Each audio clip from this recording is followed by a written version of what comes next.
Audiobook do livro Há 2000 anos. Do Espírito Emanuel. Segunda parte. Capítulo 5. Nas catacumbas da fé e no circo do martírio.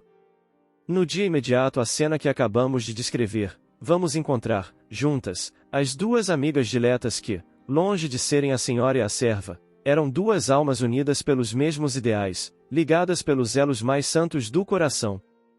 Ana acabava de chegar a casa, depois de cumprir algumas obrigações no Fórum Auditorium, quando, encontrando Lívia mais a sós, lhe explicou confidencialmente: Senhora, hoje à noite uma nova voz se levantará no santuário das catacumbas, para as pregações da nossa fé.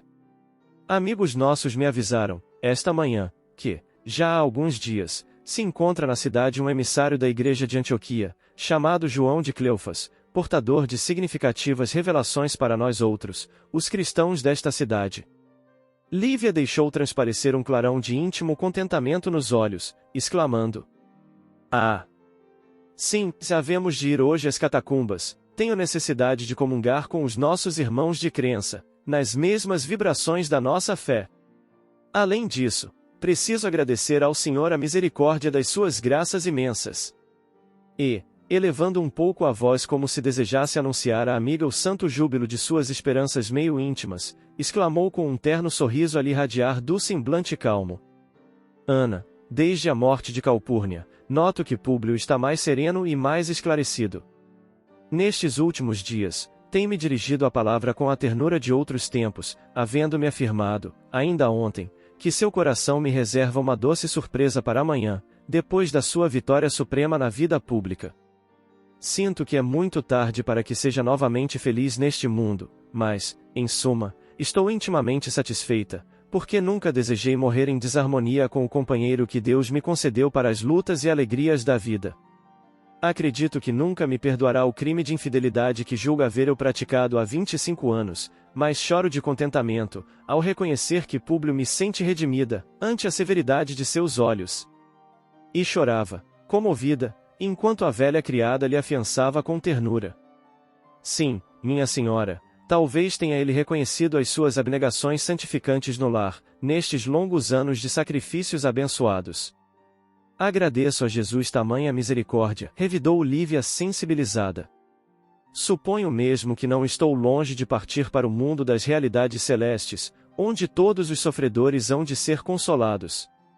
E, depois de ligeira pausa, continuou: Ainda ontem, quando orava junto à cruz singela, lá no quarto, ouvi uma voz que me anunciava o reino de Jesus para muito breve.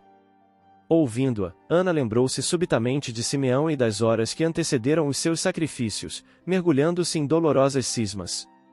Suas recordações remontavam ao passado longínquo, quando a voz de Lívia novamente a despertou nestes termos. Ana, dizia com as heroicas decisões da sua fé, não sei como serei chamada pelo Messias, mas, na hipótese da minha breve partida, peço-te continuares nesta casa, no teu apostolado de trabalho e sacrifício, porque Jesus há de abençoar-te os labores santificantes. A antiga serva dos Lentulus queria dar novo rumo à conversação pungente e exclamou com a serenidade criteriosa que lhe conhecemos: Senhora, sabe Deus qual de nós partirá primeiro. Esqueçamos, hoje, este assunto para pensar tão somente nas suas santificadas alegrias. E como para encerrar a angustiada impressão daquela palestra íntima, rematou perguntando, confidencialmente: Então, iremos hoje, de fato, às catacumbas? Sim. Fica combinado. À noitinha, partiremos para as nossas orações e carinhosas lembranças do Messias Nazareno. Tenho necessidade desse desafogo espiritual, após os longos meses que estive retida junto da minha nobre Calpurnia. Além disso, desejo pedir aos nossos irmãos, que orem comigo por ela, testemunhando ao mesmo tempo, ao Senhor, meu sincero agradecimento pelas suas graças divinas. Ao partirmos, peço-te me avives a memória, pois quero levar ao novo apóstolo uma espórtula destinada à igreja de Antioquia. Se amanhã Públio vai receber o supremo galardão do homem do mundo, quero rogar a Jesus não lhe abandone o coração intrépido e generoso, para que as vaidades da terra não o inibam de buscar, algum dia, o reino maravilhoso do céu. Assim entendidas, separaram-se na azáfama dos mistérios domésticos. E enquanto o senador, durante todo o dia, tomava providências numerosas para que nada faltasse ao brilho pessoal do seu grande triunfo no dia imediato, Lívia passava as horas de alma voltada para o Cristo, em preces fervorosas. À noitinha, consoante combinaram, lá se foram à secreta reunião das práticas primitivas do cristianismo. Todos os servos graduados do palácio viram-nas sair, sem preocupação nem surpresa. Em todo o longo período da moléstia de Calpurnia, Lívia e Ana nunca mais haviam fixado a sua presença no interior do lar e não seria de estranhar que ambas houvessem deliberado buscar a residência dos Severus, naquela noite, de onde, possivelmente, não voltariam senão no dia seguinte, depois de confortarem o espírito abatido de Flávia, no desdobramento de seus fadigosos encargos domésticos. Foi assim que as horas passaram, tranquilas e descuidadas, e quando o senador se aproximou dos aposentos da esposa, anteguzando as profundas alegrias esperadas para o dia seguinte, presumiu no pesado silêncio ali reinante, a significação do seu calmo repouso, nas asas leves e cariciosas do sono. Imaginando que Lívia descansava na paz soberana da noite, Públio Lentulus recolheu-se ao seu gabinete particular, com o cérebro broslado de radiosas esperanças, no propósito de se penitenciar de todos os seus erros do passado. Lívia, porém, em companhia de Ana, aproveitará-se das primeiras sombras da noite para atingir as catacumbas. Passava das 19 horas, quando ambas se ocultavam entre as pedras abandonadas que davam acesso aos subterrâneos, onde se amontoava a velha poeira dos mortos. Num vasto espaço abobadado, que servirá outrora às assembleias das cooperativas funerárias, reunia-se grande número de pessoas em torno da figura simpática e generosa do culto pregador, que chegará da Síria distante. A um canto, erguia-se improvisada tribuna, para onde, daí a minutos, subia João de Cleofas, dentro do halo de doçura que lhe aureolava a singular individualidade.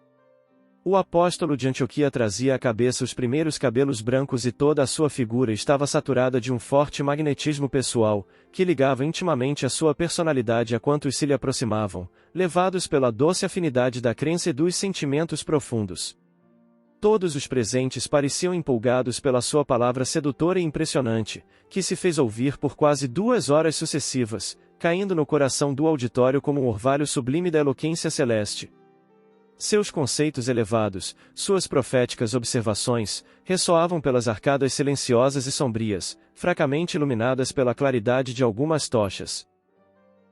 De fato, a Assembleia tinha razão de se eletrizar com aquele doloroso e sublime profetismo, porque João de Cleofas pronunciava a sua profunda alocução, mais ou menos nestes termos: Irmãos, seja convosco a paz do Cordeiro de Deus, nosso Senhor Jesus Cristo, na intimidade de vossa consciência e no santuário do vosso coração.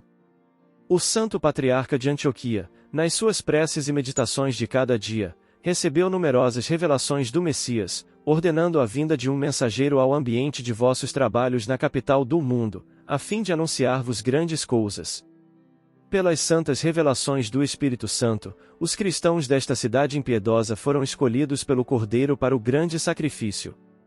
E eu vos venho anunciar nossa breve entrada no reino de Jesus, em nome dos seus apóstolos bem-amados. Sim, porque aqui, onde todas as glórias divinas foram escarnecidas e humilhadas pela impenitência das criaturas, se hão de travar os primeiros grandes embates das forças do bem e do mal, preludiando o estabelecimento definitivo, no mundo, da divina e eterna mensagem do Evangelho do Senhor. Na última reunião geral dos crentes de Antioquia, manifestaram-se as vozes do céu, em línguas de fogo, como aconteceu nos dias gloriosos do cenáculo dos apóstolos, depois da divina ressurreição do nosso Salvador, e o vosso servo aqui presente foi escolhido para emissário dessas notícias confortadoras, porque as vozes celestes nos prometem o reino do Senhor, em breves dias. Amados, acredito que estamos em vésperas dos mais atrozes testemunhos da nossa fé, pelos sofrimentos remissores, mas a cruz do Calvário deverá iluminar a penosa noite dos nossos padecimentos. Eu também tive a felicidade de ouvir a palavra do Senhor, nas horas derradeiras da sua dolorosa agonia, à face deste mundo. E que pedi a ele, meus queridos, senão o perdão infinito do Pai para os algozes implacáveis que o atormentavam? Sim, não duvidemos das revelações do céu. Verdugos inflexíveis rondam nossos passos e eu vos trago a mensagem do amor e da fortaleza em nosso Senhor Jesus Cristo. Roma batizará sua nova fé com o sangue dos justos e dos inocentes, mas também importa considerar que o Cordeiro Imáculo de Deus Todo-Poderoso se imolou no madeiro infamante, para resgatar os pecados e aviltamentos do mundo. Andaremos, talvez, nestas vias suntuosas, como em novas ruas de uma Jerusalém apodrecida, cheia da solidão e de amargura. Clamam as vozes celestes que aqui seremos desprezados, humilhados, vilipendiados e vencidos, mas a vitória suprema no Senhor nos espera além das palmas espinhosas do martírio, nas claridades doces do seu reino, inacessível ao sofrimento e à morte. Lavaremos com o nosso sangue e as nossas lágrimas a iniquidade destes mármores preciosos, mas, um dia, irmãos meus, toda esta Babilônia de inquietação e do pecado ruirá, fragorosamente, ao peso de suas misérias ignóbeis. Um furacão destruidor derrubará os falsos ídolos e confundirá as pretensiosas mentiras dos seus altares. Tormentas dolorosas do extermínio e do tempo farão chover sobre este império poderoso as ruínas da pobreza e do mais triste esquecimento. Os circos da impiedade hão de desaparecer sob um punhado de cinzas, o fórum e o senado dos impenitentes hão de ser confundidos pela suprema justiça divina, e os guerreiros orgulhosos desta cidade pecadora rastejarão um dia, como vermes, pelas margens do mesmo Tibre que lhes carreia a iniquidade. Então, novos Jeremias hão de chorar sobre os mármores, a piedosa luz da noite. Os suntuosos palácios destas colinas soberbas e donosas cairão em penoso torvelinho de assombros, e sobre todos os seus monumentos de orgulho, de egoísmo e vaidade, gemerão os ventos tristes das noites silenciosas e desertas. Felizes todos aqueles que chorarem agora, por amor do Divino Mestre, venturosos todos os que derramarem seu sangue pelas sublimes verdades do Cordeiro, porque no céu existem as moradas divinas para os bem-aventurados de Jesus. Falava a voz suave e terrível do emissário da igreja de Antioquia e suas palavras ressoavam no profundo silêncio das abóbadas ermas. Cerca de 200 de pessoas ali se encontravam, ouvindo atentamente. Quase todos os cristãos presentes choravam, embevecidos. No íntimo das almas, pairava uma exaltação suave e mística, fazendo-lhes sentir as doces emoções de lodos aqueles apóstolos anônimos, que tombaram nas arenas ignominiosas dos circos, para cimentar com sangue e lágrimas a edificação da nova fé. Depois das profecias singulares e dolorosas, que encheram todos os olhares de clarões indefiníveis de alegria interior, na antevisão do glorioso reino de Jesus, João foi consultado por numerosos confrades a respeito de vários assuntos de interesse geral para a marcha e o desenvolvimento da nova doutrina, tal como acontecia nas primitivas assembleias do cristianismo nascente, e a todos atendia com as mais francas expressões de bondade fraterna.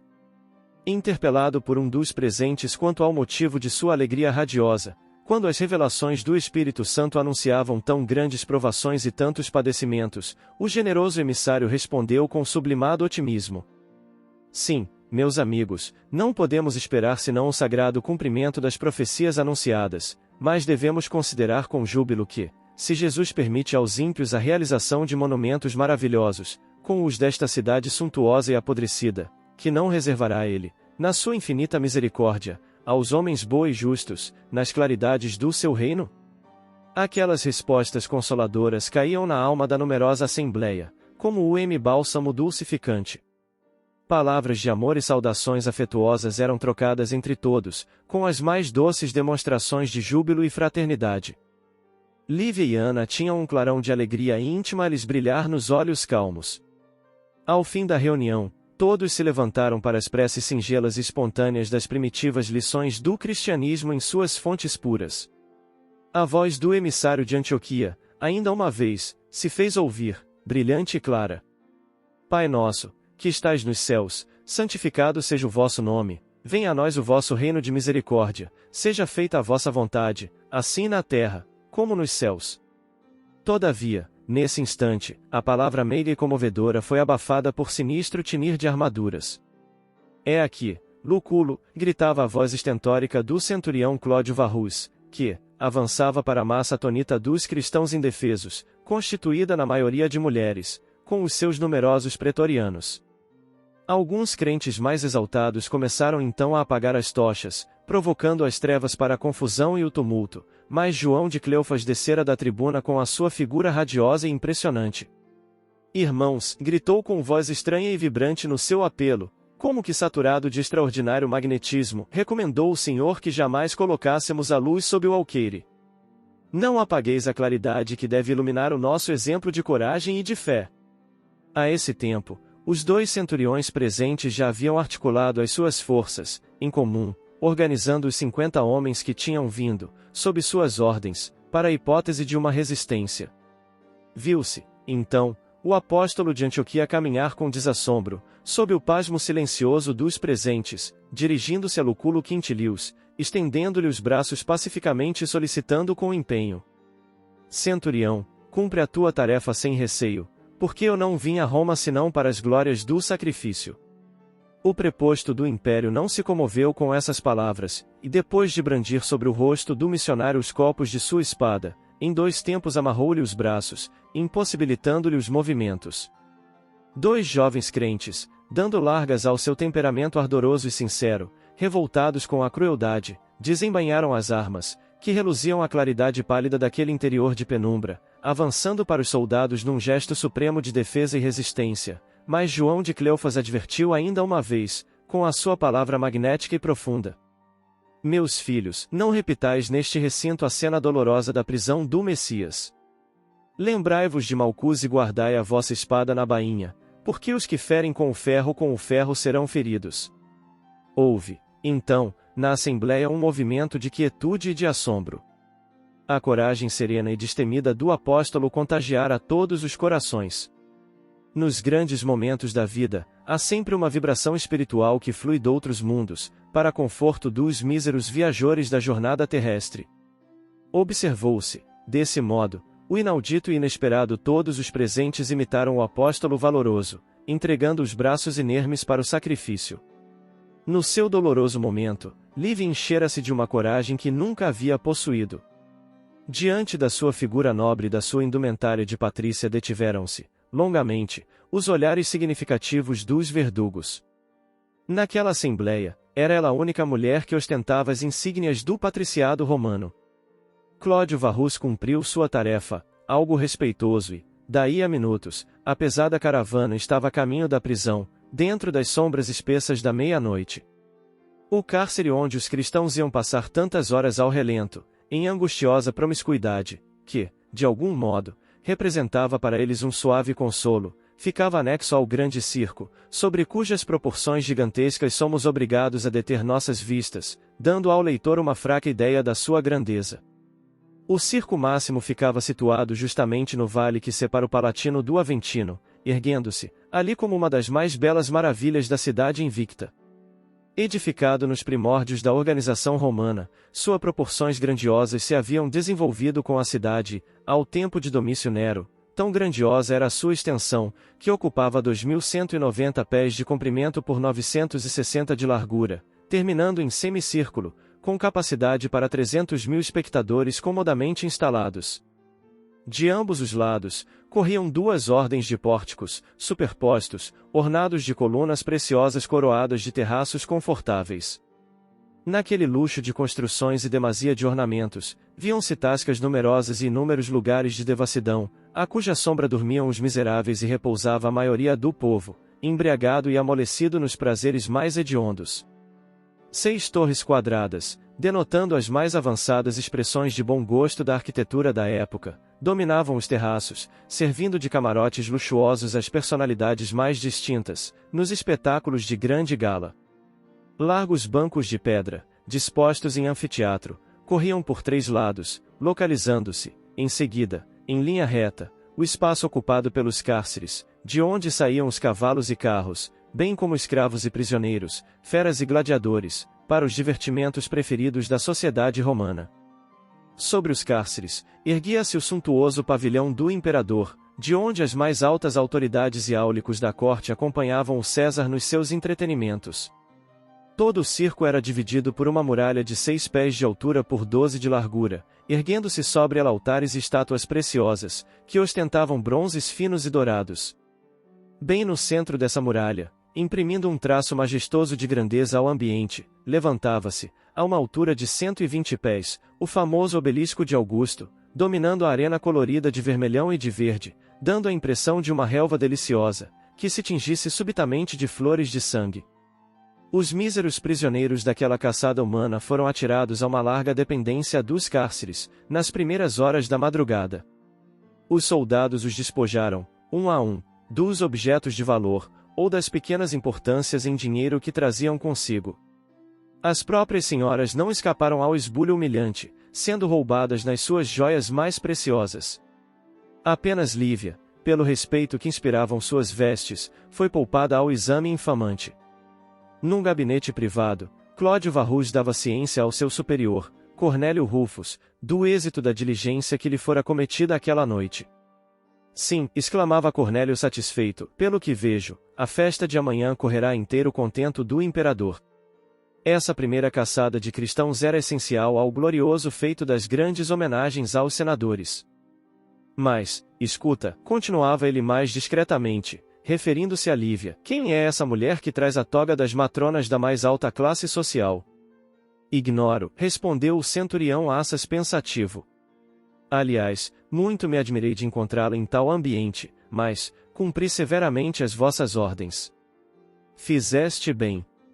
Todavia, como se estivesse adotando intimamente uma providência nova, Cornélio Rufus sentenciou. Deixá-la-emos aqui até amanhã, no momento do espetáculo, quando, então, poderá ser posta em liberdade. E por que não a libertarmos desde já? Ela poderia, na sua condição de nobreza, provocar algum movimento de protesto contra a decisão do César e isso nos colocaria em péssima situação. E como essas miseráveis criaturas serão atiradas às feras, na qualidade de escravos e condenados à última pena, nos derradeiros divertimentos da tarde, não convém nos comprometemos perante a sua família.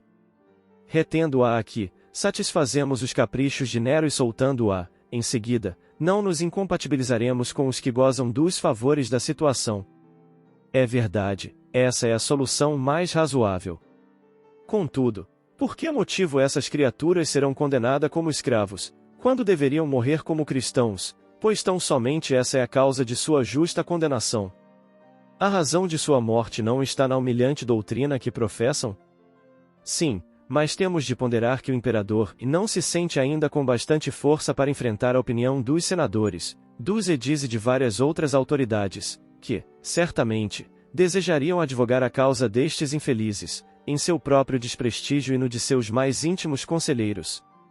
Mas, não duvido de que essa perseguição aos adeptos da odiosa doutrina do crucificado será oficializada em breves dias, tão logo os poderes imperiais estejam mais fortemente centralizados.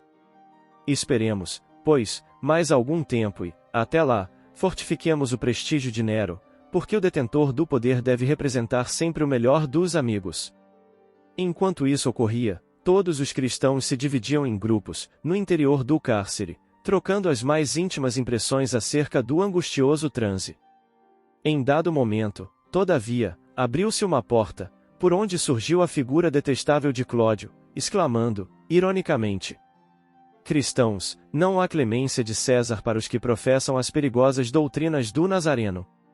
Se tendes alguns negócios materiais a resolver, lembrai-vos de que é muito tarde, porquanto poucas horas vos separam das feras na arena do circo.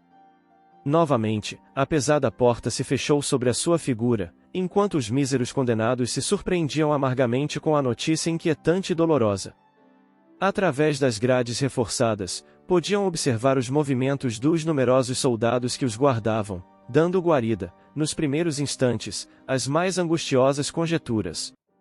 Depressa, porém, voltará-lhes a calma e os prisioneiros se aquietaram com humildade. Alguns faziam preces fervorosas, enquanto outros trocavam pensamentos em voz baixa. Os carcereiros não tardaram a separar as mulheres, instalando-as em dependência contígua, onde cada grupo de crentes ficou de alma voltada para Jesus, nos instantes supremos em que aguardavam a morte.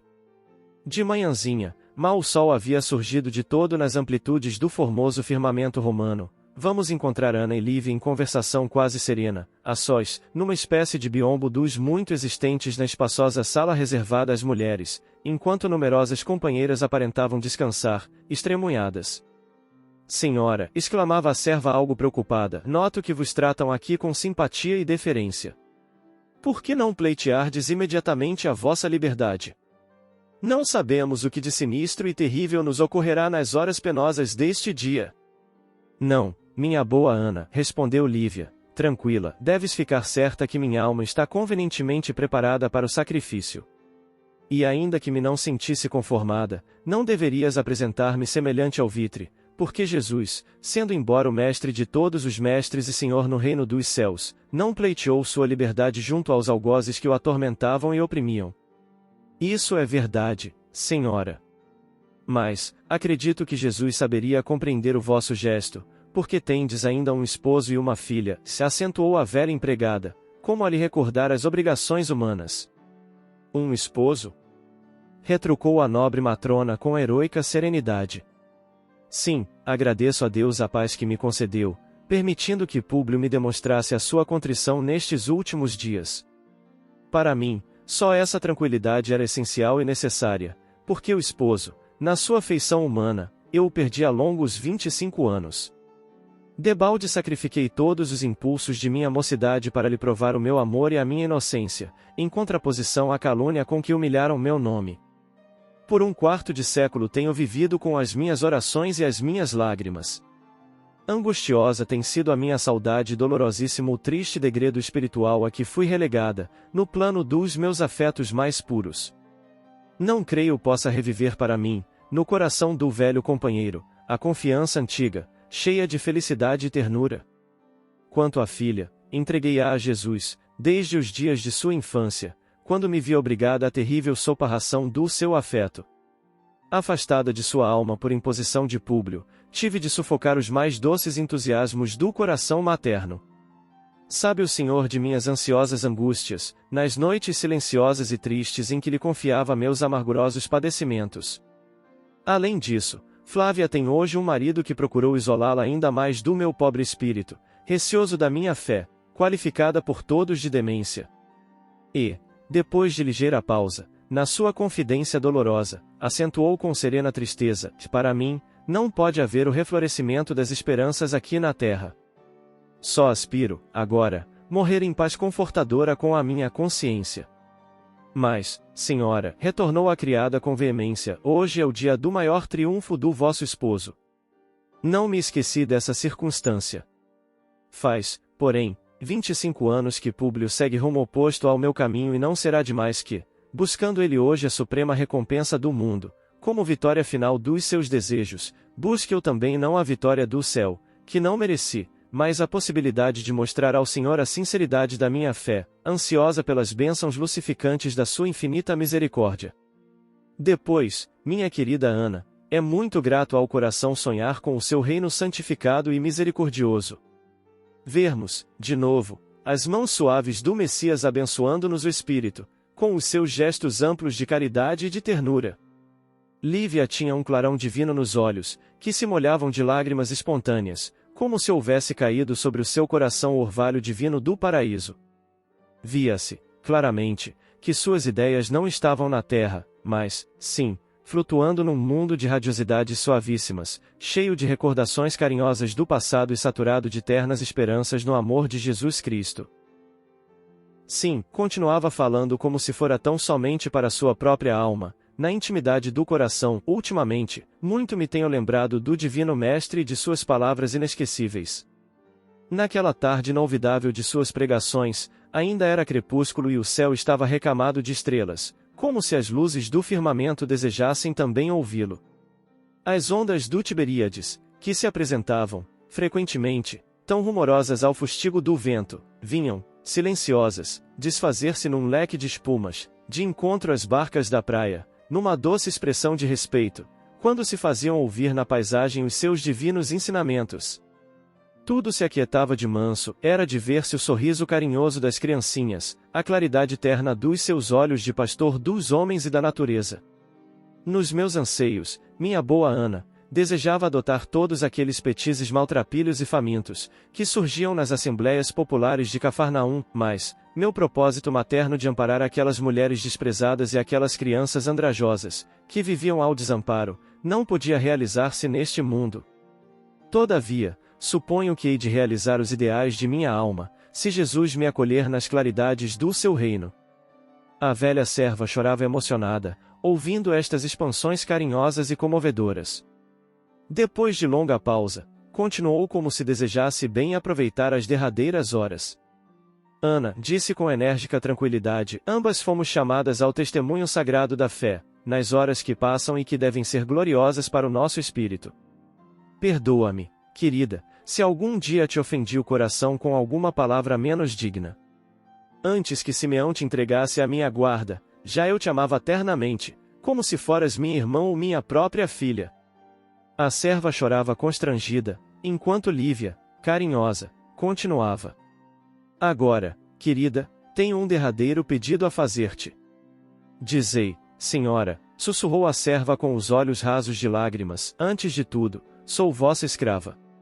Ana, se é verdade que temos de testemunhar ainda hoje a nossa fé, eu desejava comparecer ao sacrifício como aquelas criaturas desamparadas, que ouviam as consolações divinas junto do Tiberíades. Se puderem atender-me, troca hoje comigo a toga da senhora pela túnica da serva. Desejava participar do sacrifício com as vestes humildes e pobres da plebe, não porque me sinta humilhada perante as pessoas da minha condição no momento ditoso do testemunho, mas porque, arrancando para sempre os derradeiros preconceitos do meu nascimento, daria à minha consciência cristã o conforto do último ato de humildade. Eu, que nasci entre as púrpuras da nobreza, desejava buscar o reino de Jesus com as vestiduras singelas dos que passaram pelo mundo no torvelinho doloroso das provações e dos trabalhos. Senhora, obtemperou a serva, hesitante. Não vaciles, se queres proporcionar-me a satisfação derradeira. Ana não pôde recusar, ante os piedosos propósitos da generosa criatura e, num instante, na penumbra daquele improvisado recanto que as isolava das demais companheiras, trocaram a toga e a túnica, que eram tão somente uma espécie de manto, sobre a complicada indumentária da época, tendo Lívia adornado a toga de lã finíssima, agora no corpo da serva, com as joias discretas que trazia usualmente consigo. Depois de entregar-lhe 2 anéis preciosos e um gracioso bracelete, apenas um adorno de valor lhe restava, mas Lívia, passando a mão pelo pescoço e acariciando um pequeno colar, com imensa ternura, exclamou com decisão para a companheira. Está bem, Ana, fica-me apenas este pequeno colar, em que trago o camafeu com um pequeno perfil de Públio, em alto relevo, e que é um presente dele no dia longínquo das nossas núpcias. Morrerei com esta joia, como se ela fora um símbolo de união entre os meus 2 amores, que são meu marido e Jesus Cristo. Ana aceitou, sem protesto, todas as piedosas imposições da senhora e, em breves instantes, na sua antiga beleza virginal, o porte da serva humilde estava tocado de uma nobreza imponente, como se ela fosse uma soberana figura de marfim antigo. Para todos os prisioneiros, na terrível inquietação que os oprimia, embora as doces claridades interiores da prece que os integrava na preciosa coragem moral para o sacrifício, as horas do dia passavam pesadas e vagarosas. João de Cleofas, com o resignado heroísmo do seu fervor religioso, conseguiu manter aceso o calor da fé em todos os corações. Não faltaram os companheiros mais animosos que, na exaltação de sua confiança na providência divina, ensaiaram os próprios cânticos de glória espiritual para o instante supremo do martírio. No palácio do Aventino, todos os domésticos mais íntimos acreditavam na permanência de Lívia em casa da filha, mas, um pouco antes do meio-dia, Flávia Lentulha veio ter com o pai, a fim de beijá-lo antes do triunfo. Informada pelo senador, quanto aos seus projetos de restabelecer a antiga felicidade doméstica, com as mais expressivas demonstrações públicas de confiança e de amor pela esposa, com grande surpresa notou que a filha a procurava para as manifestações de sua justificada alegria. Angustiosa interrogação se estampou, desse modo, em todos os semblantes. Depois de 25 anos, era a primeira vez que Lívia e Ana se ausentavam de casa, de um dia para outro, provocando os mais justificados receios. O senador sentiu o coração tocado de presságios angustiosos, mas os escravos já se encontravam preparados para conduzi-lo ao Senado, onde as primeiras cerimônias teriam início depois do meio-dia, com a presença de César. Observando-lhe a aflição e os olhares ansiosos e inquietos, Flávia Lentulha buscou tranquilizá-lo com estas palavras, que dissimulavam as suas próprias aflições. Vai tranquilo, meu pai. Voltarei agora a casa, mas não me descuidarei das providências necessárias, porque, quando regressares, de tarde, com a auréola do triunfo, quero esperar-te com a mamãe, entre as flores do vestíbulo, a fim de podermos ambas recebê-lo com as pétalas do nosso amor desvelado de todos os dias. Sim, filha, respondeu o senador, entre inquieto e angustiado, permitam os deuses que assim seja, porque as rosas do lar serão para mim as melhores recompensas.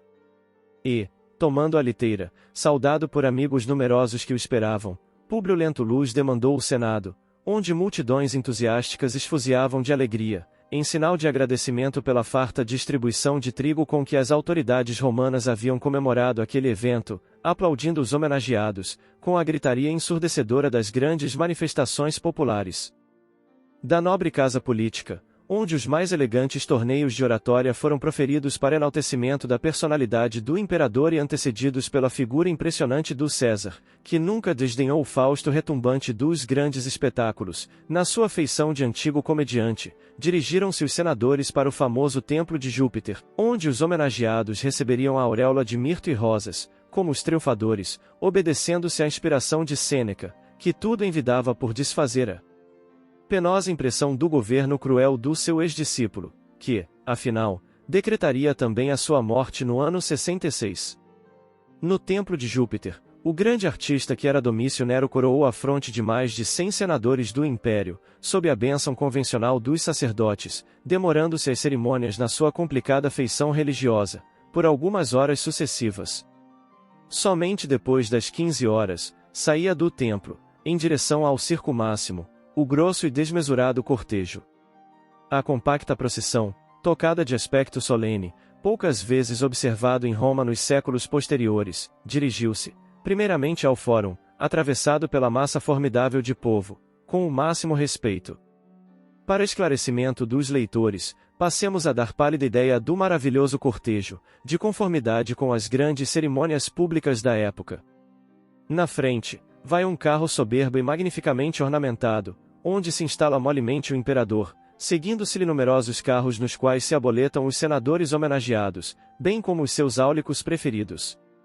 Domício Nero, junto de um dos favoritos mais caros, passa sobranceiro no seu traje vermelho de triunfador, com o luxo espalhafatoso que lhe caracterizava as atitudes. Em seguida, numeroso grupo de jovens de 15 anos passa, a cavalo e a pé, escoltando as carruagens de honra e abrindo a marcha. Passam, depois, os cocheiros guiando as bigas, as quadrigas, os séjuges, que eram carros a 2, a 4 e a 6 cavalos, para as loucas emoções das corridas tradicionais. Seguindo-se aos cocheiros, quase em completa nudez, surgem os atletas, que farão os números de todos os grandes e pequenos jogos da tarde. Após eles, vão os 3 coros clássicos de dançarinos, o primeiro constituído por adultos, o segundo por adolescentes insinuantes, e o terceiro por graciosas crianças, todos ostentando a túnica escarlate apertada com uma cinta de cobre, espadas ao lado e lanças na mão, salientando-se o capacete de bronze enfeitado de penachos e cocares, que lhes completam a indumentária extravagante. Esses bailarinos passam seguidos pelos músicos, exibindo movimentos rítmicos e executando bailados guerreiros, ao som de harpas de marfim, flautas curtas e numerosos alaúdes. Depois dos músicos, qual bando de sinistros histriões, surgem os sátiros e os silenos, personagens estranhos, que apresentavam máscaras horripilantes, cobertos de peles de bode, sob as quais faziam os gestos mais horrendos, provocando o riso frenético dos espectadores, com as suas contorções ridículas e estranhas. Sucedem-se novos grupos musicais, que se fazem acompanhar de vários ministros secundários do culto de Júpiter e outros deuses, levando nas mãos grandes recipientes à guisa de turíbulos de ouro e de prata, de onde espiralam inebriantes nuvens de incenso. Seguindo os ministros, com adornos preciosos de ouro e pedras preciosas, passam as estátuas das numerosas divindades arrancadas, por um momento, dos seus templos suntuosos e sossegados. Cada estátua, na sua expressão simbólica, faz-se acompanhar de seus devotos ou dos seus variados colégios sacerdotais. Todas as imagens, em grande aparato, são conduzidas em carros de marfim ou de prata, puxados por cavalos imponentes, guiados delicadamente por meninos nobres de 10 a 12 anos, que tenham pai e mãe escoltados, com atenção, pelos patrícios mais em evidência na grande cidade. Era tudo um deslumbramento de coroas de ouro, púrpuras, luxuosos tecidos do Oriente, metais brilhantes, cintilações raras de pedras preciosas. fecha o cortejo a última legião de sacerdotes e ministros do culto, seguindo-se-lhes a massa interminável do povo anônimo e desconhecido. A formidável procissão penetra o grande circo com grande recolhimento, em observância às mais elevadas solenidades. O silêncio é apenas cortado pelas aclamações parciais dos diferentes grupos de cidadãos, quando passa a estátua da divindade que lhes protege as atividades e a profissão, na vida comum. Depois de um volteio solene pelo interior do circo, as silenciosas figuras de marfim são depostas sobre a edícula, junto aos cárceres, sob os fulgores radiosos do pavilhão do imperador e onde se fazem as preces e sacrifícios de nobres e plebeus, enquanto César e seus áulicos, em companhia dos políticos homenageados naquela tarde, fazem numerosas e extraordinárias libações. Terminado o repasto, desaparece, igualmente, o silencioso reconhecimento das multidões. Começam, então, os jogos sob os olhares ávidos de mais de 300.000 espectadores, que não se circunscrevem às massas compactas, comprimidas nas dimensões grandiosas do luxuoso recinto. Os palácios do Aventino e do Palatino, bem como os elegantes terraços do Coelho, servem também de arquibancadas para a numerosa assistência que não pôde comparecer pessoalmente ao formidando espetáculo. Roma diverte-se e todas as suas classes estão deslumbradas. A competição dos carros é o primeiro número a ser apresentado, mas os aplausos entusiásticos somente se verificam quando morrem na arena os primeiros cocheiros e os primeiros cavalos espatifados. Os jogadores distinguem-se pelas cores da túnica. Há os que se vestem de vermelho, de azul, de branco e de verde, representando vários partidos, enquanto a plateia se reparte em grupos exaltados e enlouquecidos. Gritam apaixonadamente os admiradores e os sócios de cada facção, traduzindo a sua alegria, o seu receio, a sua angústia ou a sua impaciência. Ao fim dos primeiros números, verificam-se desoladoras cenas de luta entre os adversários desse ou daquele partido, no seio da enorme assistência, havendo sérios tumultos, imediatamente degenerados em sanha criminosa, retirando-se, em seguida, alguns cadáveres. Após as corridas, houve uma caçada fabulosa, levando-se a efeito terríveis combates entre homens e feras, nos quais alguns escravos jovens perderam a vida em trágicas circunstâncias, ante as aclamações delirantes das massas inconscientes. O imperador sorri, satisfeito, e continua as suas libações pessoais, vagarosamente, junto de alguns amigos mais íntimos. 6 arpistas executam as suas melodias prediletas no pavilhão, enquanto os alaúdes fazem ouvir, igualmente, sons maviosos e claros. Outros jogos passaram, diversos, divertidos e terríveis, e, depois de algumas danças exóticas, executadas na arena, viu-se um áulico predileto de Domício Nero inclinar-se discretamente, falando-lhe ao ouvido. Chegou o instante, ó Augusto, da grande surpresa dos jogos desta tarde. Entrarão, agora, os cristãos na arena? Perguntou o imperador em voz baixa, com o seu impiedoso e frio sorriso. Sim, já foi dada a ordem para que fiquem em liberdade na arena os 20 leões africanos, tão logo se apresentem em público os condenados. Bela homenagem aos senadores! Glosou Nero sarcasticamente. Esta festividade foi uma feliz lembrança de Sêneca, porque terei oportunidade de mostrar ao Senado que a lei é a força e toda a força deve estar comigo. Poucos minutos faltavam para a apresentação do número surpreendente da tarde, quando Cláudio Varrus aconselhava a um dos auxiliares de confiança. Atom, dizia ele circunspecto, podes providenciar agora a entrada de todos os prisioneiros na arena, mas afasta com discrição uma mulher que lá se conserva com a toga do patriciado. Deixa-a por último, expulsando-a em seguida para a rua, porque não desejamos complicações com a sua família. O soldado fez um sinal, como quem havia guardado fielmente a ordem recebida, dispondo-se a cumpri-la e, daí a momentos, o numeroso grupo de cristãos, sob impropérios e apupos dos mais baixos servidores do circo, encaminhava-se, impavidamente, para o sacrifício. Em primeiro lugar, ia João de Cleofas, murmurando intimamente a sua derradeira prece. No instante, porém, de abrir-se a grande porta, através da qual se ouviam os bramidos ameaçadores das feras esfomeadas, Atom aproximou-se de Ana e, reparando-lhe a toga finíssima de lã, as joias discretas que lhe adornavam o porte enobrecido, bem como a delicada rede de ouro que lhe prendia graciosamente os cabelos, exclamou respeitosamente, admirado da nobreza de sua figura. Senhora, ficareis aqui, até segunda ordem. A velha criada dos Lentulus trocou um significativo e angustioso olhar com a sua senhora, respondendo, todavia com serena altivez. Mas, por quê? Pretendeis privar-me da glória do sacrifício? Atom e seus colegas se surpreenderam diante daquela atitude de profundo heroísmo espiritual, e, depois de um gesto de dúvida, que exprimia a vacilação da resposta que lhe competia dar, esclareceu respeitosamente.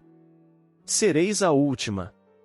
Aquela explicação pareceu satisfazê-la, mas Lívia e Ana, nesse instante de suprema separação, trocaram entre si um amoroso olhar, angustiado e inesquecível. Tudo, porém, fora obra de alguns segundos, porque a porta sinistra estava agora aberta e as armas ameaçadoras dos propósitos de Domício Nero obrigavam os prisioneiros a demandar a arena, como um bloco de condenados ao terror da última pena. O venerável apóstolo de Antioquia intestou a fileira com serenidade valorosa. Seu coração elevava-se ao infinito, em orações sinceras e fervorosas. Em poucos instantes, todos os prisioneiros se encontravam reunidos à entrada da arena, saturados de uma força moral, que, até então, lhes era desconhecida. É que, por detrás daquelas púrpuras suntuosas e além daqueles risos estridentes e impropérios sinistros, estava uma legião de mensageiros celestes fortalecendo as energias espirituais dos que iam sucumbir de morte infamante, para regar a semente do cristianismo com as suas lágrimas fecundas. Uma estrada luminosa, invisível aos olhos mortais, abrirá-se nas claridades do firmamento e, por ela, descia todo um exército de arcanjos do Divino Mestre, para aureolar com as bênçãos da sua glória os valorosos trabalhadores da sua causa. Sob os aplausos delirantes e ensurdecedores da turba numerosa, soltaram-se os leões famintos, para a espantosa cena de impiedade, de pavor e sangue, mas nenhum dos apóstolos desconhecidos, que iam morrer no depravado festim de Nero, sentiu as torturas angustiosas de tão horrenda morte, porque o brando anestésico das potências divinas lhes balsamizou o coração dorido e dilacerado no tormentoso momento. Fustigados pela angústia e pela aflição do instante derradeiro, ante o público sanguinário, os míseros sacrificados não tiveram tempo de se reunir na arena dolorosa. As feras famintas pareciam tomadas de horrível ansiedade. E enquanto se estraçalhavam corpos misérrimos, Domício Nero mandava que todos os coros de dançarinos e todos os músicos celebrassem o espetáculo com os cânticos e bailados de Roma vitoriosa. Incluindo-se a considerável assistência que se aglomerava nas colinas, quase 500 mil de pessoas vibravam em aplausos ensurdecedores e espantosos, e quanto 200 de criaturas humanas tombavam espostejadas. Ingressando na arena, Lívia ajoelhara-se defronte do grande e suntuoso pavilhão do imperador, onde buscou lobrigar o vulto do esposo, pela derradeira vez, a fim de guardar no fundo da alma a dolorosa expressão daquele último quadro, junto da imagem íntima de Jesus crucificado, que inundava de comoções serenas o seu pobre coração dilacerado no minuto supremo. Pareceu-lhe divisar, confusamente, na doce claridade do crepúsculo, a figura ereta do senador coroado de rosas, como os triunfadores, quando seus lábios se entreabriam numa última prece misturada de lágrimas ardentes que lhe borbulhavam dos olhos, viu-se repentinamente envolvida pelas patas selvagens de um monstro. Não sentirá, porém, qualquer comoção violenta e rude, que assinala, comumente o minuto obscuro da morte. Figurou-se-lhe haver experimentado um choque ligeiro, sentindo-se agora embalada nos braços de névoa translúcida, que ela contemplou altamente surpreendida. Buscou certificar-se da sua posição, dentro do circo e reconheceu, a seu lado, a nobre figura de Simeão, que lhe sorria divinamente, dando-lhe a silenciosa e doce certeza de haver transposto o limiar da eternidade. Naquele instante, dentro do camarim de honra do imperador, Públio Lentulus sentiu no coração uma inexprimível angústia. No turbilhão daquele ensurdecedor vozerio, o senador nunca sentirá tão fundo desalento e tão amargo desencanto da vida. Horrorizavam-lhe agora aqueles tremendos espetáculos homicidas, de pavor e morte. Sem que pudesse explicar o motivo, seu pensamento voltou à Galiléia longínqua, figurando-se-lhe divisar, novamente, a suave figura do Messias de Nazaré, quando lhe afirmava: "E todos os poderes do teu império são bem fracos e todas as suas riquezas bem miseráveis." Inclinando-se para o seu amigo Eufanilo Drusus, Públio desabafou a penosa impressão discretamente. "Meu amigo, este espetáculo de hoje me apavora. Sinto aqui emoções de angústia, como jamais experimentei em toda a vida.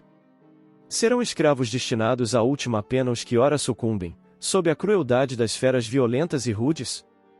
Não creio, respondeu o senador Eufanilo, segredando-lhe ao ouvido.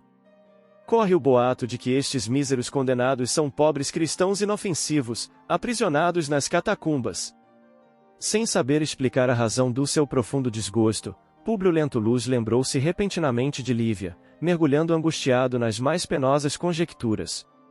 Enquanto ocorriam esses fatos, voltemos a examinar a situação de Ana logo após a entrada dos companheiros na arena do sacrifício. Certa de que Jesus lhe havia reservado o último lugar no penoso momento do martírio, a antiga serva mantinha o espírito valoroso em orações sinceras e ardentes. Seus olhos, porém, não abandonaram a figura de Lívia, que se afastava para um recanto da arena, onde se ajoelhara, chegando a fixar o grande leão africano que lhe desferira um golpe fatal à altura do peito. Nesse instante, a pobre criatura sentiu algo de enfraquecimento, ante as tremendas perspectivas do testemunho, mas, num relance, antes que suas ideias tomassem novo curso, Atom e mais um dos colegas acercaram-se, exclamando: Senhora, acompanhai-nos. Observando que os soldados faziam-na voltar ao interior, protestou com energia: Soldados, eu nada mais desejo senão morrer igualmente, nesta hora, pela fé em Jesus Cristo. Mas, reparando-lhe a coragem indomável, o preposto do império agarrou-a fortemente pelo braço e trazendo-a para uma passagem do interior dos cárceres que se comunicava com a via pública, Atom dirigiu-lhe a palavra, quase com ameaça: Retirai-vos, mulher. Fugi sem demora, pois não desejamos complicações com a vossa família. E, dizendo, fechava a porta ampla, enquanto a antiga criada de Lívia tudo compreendia agora. Angustiada, chegou imediatamente à conclusão de que a indumentária da senhora lhe salvara a vida, no amargurado transe. Sentiu que o pranto lhe borbotava abundantes dos olhos. Suas lágrimas eram bem um misto de inenarráveis sofrimentos morais, e no íntimo, inquiria a si mesma a razão pela qual não a admitira o Senhor à glorificação dos sacrifícios daquela tarde memorável e dolorosa.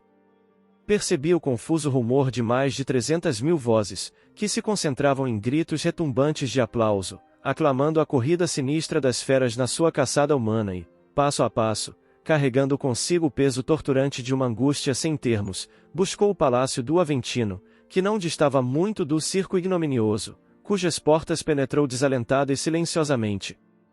Apenas alguns escravos mais íntimos faziam a guarda da residência dos Lentulus, como de costume nos grandes dias de festas populares, das quais participavam quase todos os servos.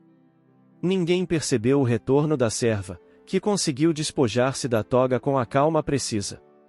Alijou as joias preciosas do vestuário, das mãos e dos cabelos, ajoelhando-se no aposento, deixou que as lágrimas dolorosas corressem livremente, ao influxo das orações amargas que elevava a Jesus, sob o peso de suas angustiosas mágoas. Não chegou a saber quantos minutos infindos permaneceu naquela atitude súplice e dolorosa, entre rogativas ardentes e amarguradas conjecturas sobre o seu inesperado afastamento das torturas do circo, sentindo-se indigna de testemunhar ao Salvador a sua fé profunda e sincera, até que um rumor mais pronunciado lhe denunciava o regresso do senador. Era quase noite e as primeiras estrelas brilhavam no azul do formoso céu romano. Penetrando no lar com o espírito inquieto e desalentado, Públio Lentulus atingiu o vestíbulo vazio, de alma opressa, sendo, porém, imediatamente procurado pelo servo Fábio Túlio, que, havia muitos anos substituirá Comênio arrebatado pela morte, naquele cargo de confiança. Acercando-se do senador que entrará só, dispensando a companhia dos amigos sob a alegação de que a esposa se encontrava gravemente enferma, exclamou o antigo serviçal com atencioso respeito: Senhor, vossa filha manda comunicar, por um mensageiro, que continua providenciando, a fim de que tenhais notícias da senhora, dentro do menor prazo possível. O senador agradeceu com um leve sinal de cabeça, acentuando-se as suas penosas preocupações íntimas. Ana, contudo, na soledade de suas preces, no cômodo que lhe era reservado, verificando o regresso do amo, Compreendeu o triste dever que lhe corria naquele instante inesquecível, de modo a cientificá-lo de todas as ocorrências, e em breves minutos, Fábio voltava a procurá-lo nos seus apartamentos, a fim de participar-lhe o que Ana lhe pedia uma entrevista em particular. O senador atendeu imediatamente a velha serva, de sua casa, tomado de indefinível surpresa. Olhos inchados de chorar e com a voz frequentemente entrecortada de emoções rudes e penosas, Ana expôs todos os fatos, sem omitir nenhum detalhe dos trágicos incidentes, enquanto o senador, de olhos arregalados, tudo fazia por compreender daquelas confiei e enicias dolorosas, na sua incredulidade e no seu pavoroso espanto. Ao fim do terrível depoimento, auge do suor lhe corria da fronte atormentada, enquanto as têmporas lhe batiam assustadoramente. A princípio, desejou esmagar a criada humilde, como se o fizesse a uma víbora venenosa, tomado das primeiras comoções de revolta do seu orgulho e da sua vaidade. Não queria acreditar naquela confissão horrível e angustiosa, mas o coração lhe batia apressadamente e seus nervos se exaltavam em vibrações penosas, com sinistros augúrios. Públio Lentulus experimentou a dor mais terrível de sua misérrima existência. Todos os seus sonhos, todas as suas aspirações e carinhosas esperanças esboroavam-se penosamente, irremediavelmente, para todo sempre, sob a maré sombria das realidades tenebrosas. Sentindo-se o mais desventurado réu da justiça dos deuses, no momento em que presumia efetivar a sua suprema aventura, nada mais enxergou à frente dos olhos, senão a realidade esmagadora da sua dor sem limites. Sob os olhares comovidos de Ana, que o observava receosa, levantou-se rígido e sem uma lágrima, com os olhos raiando pela loucura, tal a sua fixidez estranha e dolorosa, e como se fora um fantasma de revolta, de dor, de vingança e sofrimento indefiníveis, sem nada responder à serva atonita, que rogava silenciosamente a Jesus lhe serenasse as angustiosas mágoas. Deu alguns passos como um autômato em direção à porta, que abriu de par em par e por onde entraram as brisas suaves e refrigerantes da noite. Cambaleando de dor selvagem através do peristilo, caminhou, depois, resoluto, como se fosse disputar um duelo com as sombras, para defender a esposa caluniada e traída, martirizada pelos criminosos daquela corte de infâmia, dirigindo-se com rapidez, sem observar o desalinho de suas vestes, para o circo onde a plebe rematava as paixões impiedosas do seu César desalmado. Todavia, um espetáculo mais terrível deparou-se aos seus olhos agoniados, no isolamento da sua suprema angústia moral. Embriagados nos baixos instintos da sua perversa materialidade, os soldados e o povo colocaram os restos sinistros do sinistro banquete das feras, naquela tarde inesquecível, nas eminências de postes e colunas improvisados à maneira de tochas, e iluminavam todo o exterior do grande recinto com o incêndio tétrico dos fragmentos de carne humana. Públio Lentulus sentiu toda a extensão da sua impotência diante daquela demonstração suprema de horror e crueldade, mas avançou, cambaleando de dor, como um ébrio ou um louco, com o espanto dos que o viam a pé, em tais lugares, contemplando boquiaberto as tochas sinistras, feitas de cabeças disformes e combustas. Dava largas aos pensamentos doridos de angústia e de revolta, como se o seu espírito não passasse de um tigre encarcerado no arcabouço do peito envelhecido, quando notou a presença de 2 soldados ébrios, em luta por causa de um delicado objeto, que lhe chamou repentinamente a atenção, sem que conseguisse explicar o motivo do seu inesperado interesse por alguma coisa. Era um pequeno colar de pérolas, do qual pendia um precioso camafeu antigo. Seus olhos fixaram aquele objeto estranho e o coração adivinhou o resto. Ele o reconhecera. Aquela joia fora um presente de núpcias, feito à esposa idolatrada e somente agora se recordava do apego carinhoso da mulher ao camafeu que lhe guardava o próprio perfil da juventude, recordando a única afeição da sua mocidade. Postou-se à frente dos contendores, que se formalizaram imediatamente em atitude respeitosa, devida à sua presença. Interpelado com severidade, um dos soldados esclareceu humilde e trêmulo. Ilustríssimo, esta joia pertenceu a uma das mulheres condenadas às feras, no espetáculo de hoje. Quanto quereis pelo achado? Perguntou Públio Lentulus sombriamente. Comprei-a de um companheiro por 2 sestércios. Entregai-ma. Replicou o senador em tom ameaçador e imperativo. Os soldados entregaram-lhe o colar, humildemente, mas o senador, revolvendo as vestes, retirou uma pesada bolsa de moedas de ouro, jogando-a aos contendores num gesto de nojo e de supremo desprezo. Públio Lentulus afastou-se do ambiente nefando, mal contendo as lágrimas que, agora, lhe subiam em torrente, do coração oprimido e dilacerado. Apertando de encontro ao peito, aquele adereço minúsculo, parecia tomado de uma força misteriosa. Figurava-se-lhe que, conservando aquele último vestígio da toilette de sua mulher, arquivara, junto de si próprio e para sempre, alguma coisa da sua personalidade e do seu coração. Longe das luzes sinistras que iluminavam macabramente em toda a extensão a via pública, o senador penetrou por uma viela cheia de sombras. Depois de alguns passos, notou que à sua frente se elevava para o céu uma árvore gigantesca, que poetizava todo o ambiente, com a vetustez de sua majestade frondejante. Cambaleando, encostou-se ao tronco anoso, ávido de repouso e consolação. Contemplou as estrelas que matizavam de cintilações cariciosas todo o firmamento romano e lembrou-se de que, por certo, em tal momento, a alma puríssima da companheira deveria repousar na paz sublime das claridades celestes, sob a bênção dos deuses. Num gesto espontâneo, beijou o colar minúsculo, apertou-o com delicado enlevo de encontro ao coração e, considerando o deserto árido da sua vida, chorou, como nunca o fizera em qualquer outra circunstância dolorosa da sua atribulada existência. Num retrospecto profundo de todo o passado amarguroso, considerava que todas as suas nobres aspirações haviam recebido o escárnio dos deuses e dos homens. No seu orgulho desventurado, pagará ao mundo os mais pesados tributos de angústia e de lágrimas dolorosas, e na sua vaidade de homem, receberá as mais penosas humilhações do destino. Ponderava, tardiamente, que Lívia tudo fizera por torná-lo venturoso, numa vida de amor risonho, simples e despretensiosa. Recordou os mínimos incidentes do passado doloroso, como se o seu espírito estivesse procedendo a uma autópsia meticulosa de todos os seus sonhos, esperanças e ilusões, na caligem escura do tempo.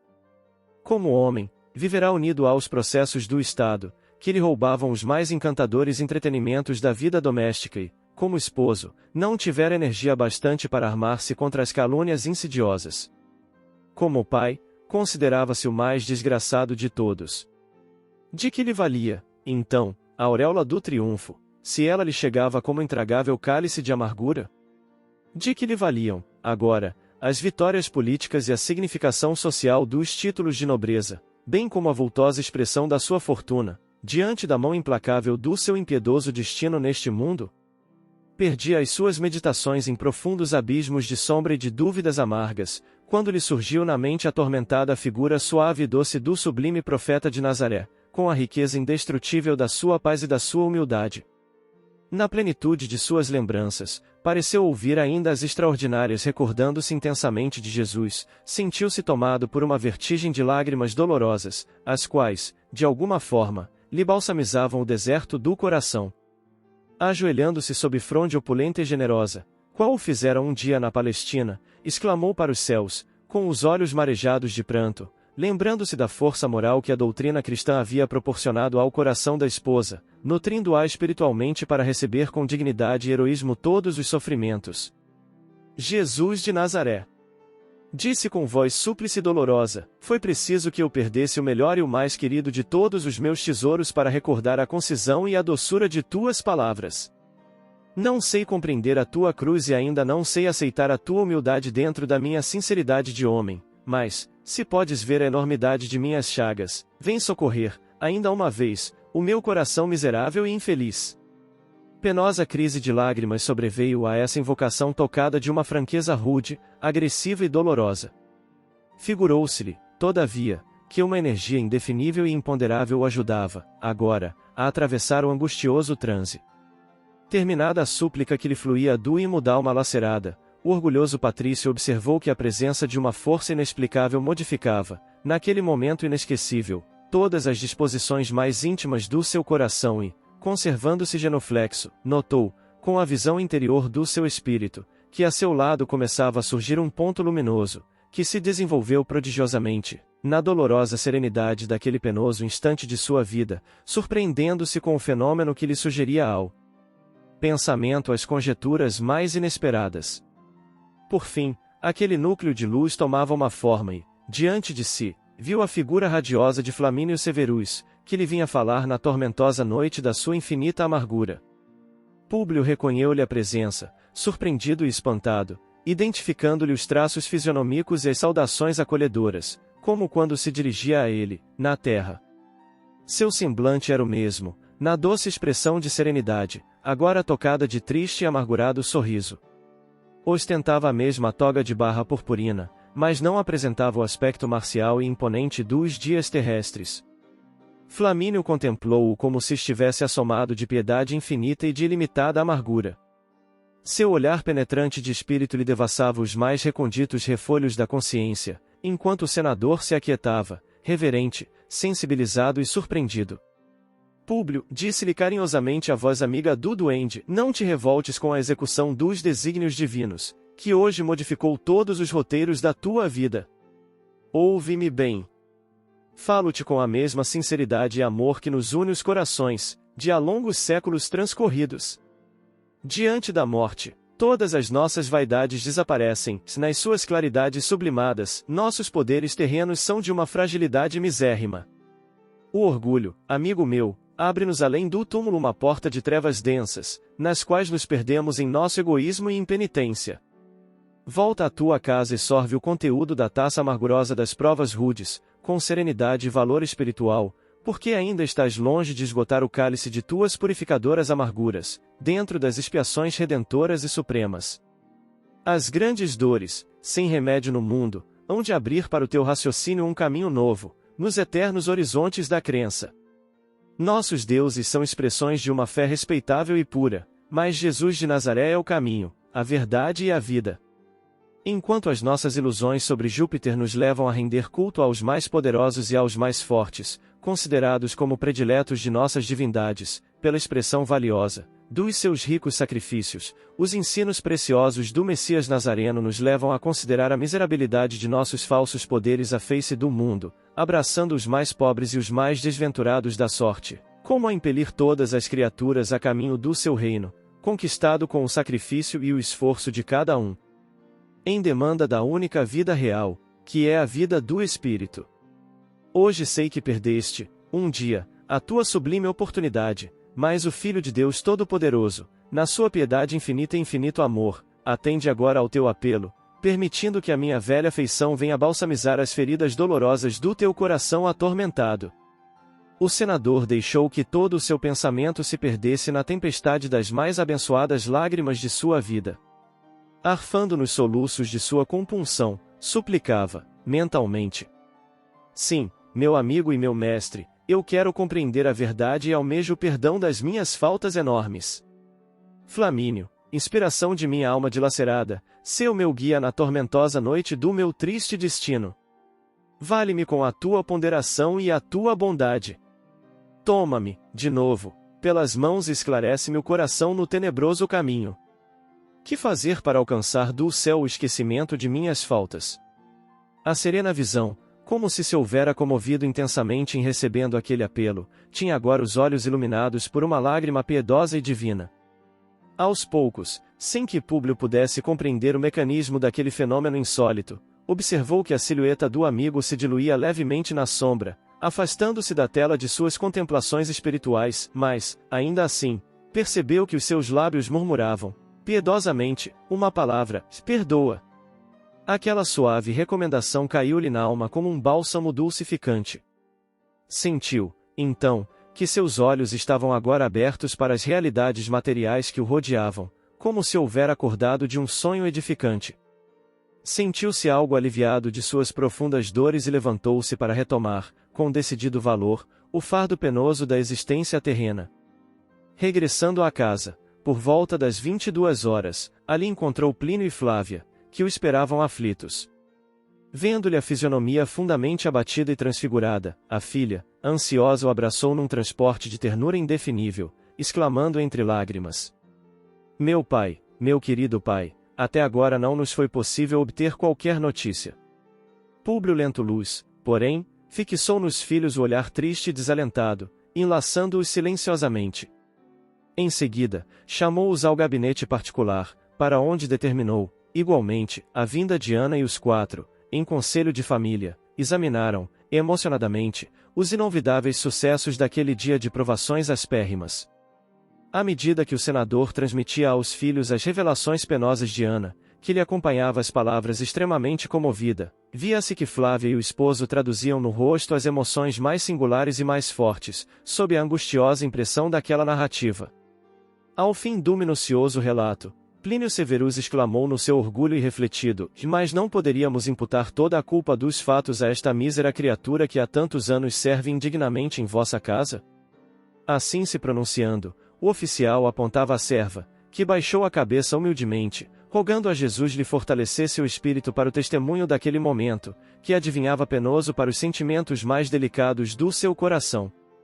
Públio Lentulus pareceu participar da opinião do genro, contudo, figurou-se-lhe que as palavras de Flamínio ainda lhe ressoavam no ádito da consciência e respondeu com firmeza: Filhos, esqueçamos os julgamentos apressados e se bem reconheça a falta de Ana aceitando as vestes de sua senhora, quero venerar nesta serva a memória de Lívia, para sempre.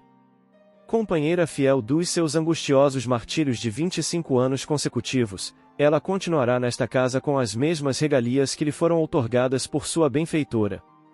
Apenas exijo que o seu coração saiba guardar os nossos lúgubres segredos desta noite, porque desejo honrar publicamente a memória de minha mulher, depois do seu tremendo sacrifício nesta festividade da infâmia. Plínio e Flávia observaram-lhe, surpresos, a generosidade espontânea para com a criada que, por sua vez, agradecia a Jesus a graça do seu esclarecimento. O senador pareceu profundamente modificado naquele choque terrível, experimentado por suas fibras espirituais.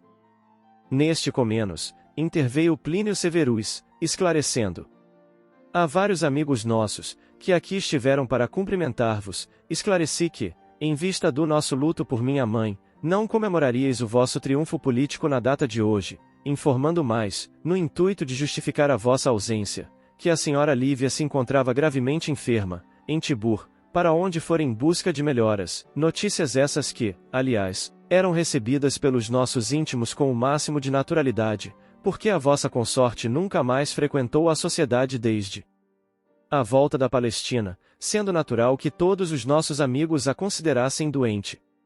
O senador ouviu essas explicações, com interesse, como se houvera encontrado uma solução para o angustioso problema que o oprimia. Ao cabo de alguns momentos, depois de examinar a possibilidade da execução da ideia que lhe aflorara no cérebro dolorido, exclamou mais animado: a tua ideia, meu filho, este particular, veio trazer-me a perspectiva de uma solução razoável para a angustiosa questão que me acabrunha. Cumpre-me defender a memória de minha mulher, continuava o senador de olhos úmidos, e se fora possível iria lutar corpo a corpo, com a mentalidade infame do governo cruel que atualmente nos conspurca as melhores conquistas sociais, mas, se eu fosse bradar pessoalmente a minha indignação e a minha revolta, na praça pública, seria taxado de louco, e se fosse desafiar Domício Nero seria o mesmo que tentar a imobilidade das águas do Tibre com o galho de uma flor. Neste sentido, pois, saberei agir nos bastidores políticos, para derrubar o tirano e seus asseclas, ainda que isso nos custe o máximo de tempo e paciência. Agora, o que me compete urgentemente é prestar todas as homenagens possíveis aos sentimentos imáculos da companheira arrebatada nos torvelinhos da insânia e da crueldade. Plínio e Flávia escutavam-no, silenciosos e comovidos, sem lhe perturbarem o curso rápido das palavras, enquanto ele prosseguia sensatamente. Há mais de 10 anos que a sociedade romana via em minha pobre companheira uma enferma e uma demente. E já que os nossos amigos foram avisados de que Lívia se encontrava em Tibur, talvez aguardando a morte, partirei para lá ainda esta noite, levando Ana em minha companhia. E, como se estivesse tomado por uma ideia fixa, com aquela preocupação de homenagear a morte inesquecível, Públio Lentulus continuou: nossa casa em Tibur está agora desabitada, porque, há mais de 20 dias, Filopator foi a Pompeia, obedecendo a determinações minhas. Chegarei lá com Ana, levando uma urna funerária que, para todos os efeitos, encerrará os restos da minha pobre Lívia. Nossos servos devem partir amanhã, igualmente, quando então mandarei mensageiros a Roma, cientificando-lhes do acontecimento, por satisfazer as pragmáticas da vida social. Em Tibur, prestaremos à memória de Lívia todas as homenagens, transladando em seguida as suas cinzas publicamente para que, onde farei celebrar as mais solenes exéquias, na visitação pública, testemunhando, assim, embora tardiamente, minha veneração pela santa criatura que se sacrificou por nós a vida inteira. Mas e a incineração? Perguntou Plínio Severus prudentemente, ao conjecturar o êxito possível do projeto. O senador, porém, não hesitou, resolvendo o assunto com a habitual energia das suas decisões. Se essa cerimônia necessita a presença dos sacerdotes, saberei conduzir-me, junto ao ministro do culto, na cidade, com respeito ao assunto, alegando o meu desejo de tudo fazer no mais reduzido círculo da minha intimidade familiar. O que resta, tão somente, é esperar de vocês que me ouvem, um silêncio tumular sobre as providências dolorosas desta noite, a fim de não ferirmos as suscetibilidades do preconceito social. Estranhando aquela energia em tão penosas circunstâncias, Plínio Severus fez-lhe companhia naquelas horas avançadas, para a aquisição da urna mortuária, que foi adquirida em poucos minutos, de um comerciante que nada indagou do estranho cliente, atendendo à circunstância da sua posição social e política, bem como a vultosa importância da compra, efetuada com significativas vantagens para o seu interesse. Naquela mesma noite, Públio Lentulus e Ana se dirigiram com alguns escravos para a cidade de repouso dos antigos romanos, vencendo em algumas horas as sombras espessas dos caminhos e chegando com a possível tranquilidade, de modo a ambientar as derradeiras homenagens à memória de Lívia. Todas as providências foram adotadas com profunda surpresa para todos os servos, que não ousavam discutir as ordens recebidas, e mesmo para os patrícios da cidade, que sabiam doente a esposa do senador, mal ignoravam o doloroso episódio da sua morte. Flávio e Plínio foram chamados no dia seguinte, satisfazendo-se a todos os imperativos de ordem social, naquela penosa representação de condolências. Um óbolo mais rico e mais generoso de Públio Lentulus ao culto de Júpiter conquistava-lhe a plena autorização do clero tiburtino, no referente à sua decisão de incinerar o cadáver da esposa na intimidade da família, sendo a memória de Lívia homenageada com todos os cerimoniais do antigo culto dos deuses, invocando-se a proteção dos manes e divindades domésticas. Numerosos portadores foram expedidos a Roma e daí a 2 dias a urna funerária chegava à sede do Império, penetrando pomposamente no Palácio do Aventino, onde a esperava um soberbo catafalco. Durante 3 dias sucessivos, as cinzas simbólicas de Lívia estiveram expostas à visitação do povo, tendo o senador mandado distribuir vultosos donativos em alimentos e dinheiro, à plebe que viesse prestar as últimas homenagens à memória da sua morta querida. Longas romarias visitaram a residência, dia e noite, dando-lhe o aspecto imponente de um templo aberto a todas as classes sociais. Toda a nobreza romana, inclusive o famigerado imperador, se fez representar nas pompas faustosas daquelas exéquias, que representavam um sinônimo de remorso e uma tentativa de reparação da parte do esposo amargurado. Públio Lentulus considerava que, somente assim, poderia agora penitenciar-se, publicamente, a respeito de sua mulher, que voltava a reocupar o lugar de veneração, no círculo numeroso de amizades aristocráticas da sua família. Terminado o último número daquelas cerimônias, o senador fez questão de que a filha e o genro, bem como Agripa, passassem a residir no Palácio do Aventino, em sua companhia, no que foi atendido, em caráter provisório, segundo asseverava Plínio a mulher, e, naquela mesma noite, com a alma dilacerada de saudade e de angústia, transportou, em companhia de Ana, todos os objetos de uso pessoal da esposa para os seus aposentos particulares. Terminada a tarefa, Públio Lentulus exclamou para a serva, com singular interesse: "Tudo pronto?" Recebendo resposta afirmativa, insistiu, como se faltasse ainda alguma coisa, referindo-se à cruz de Simeão, guardada cuidadosamente pela dedicação de Ana, como se mais ninguém pudesse apreciar a significação especial daquele tesouro.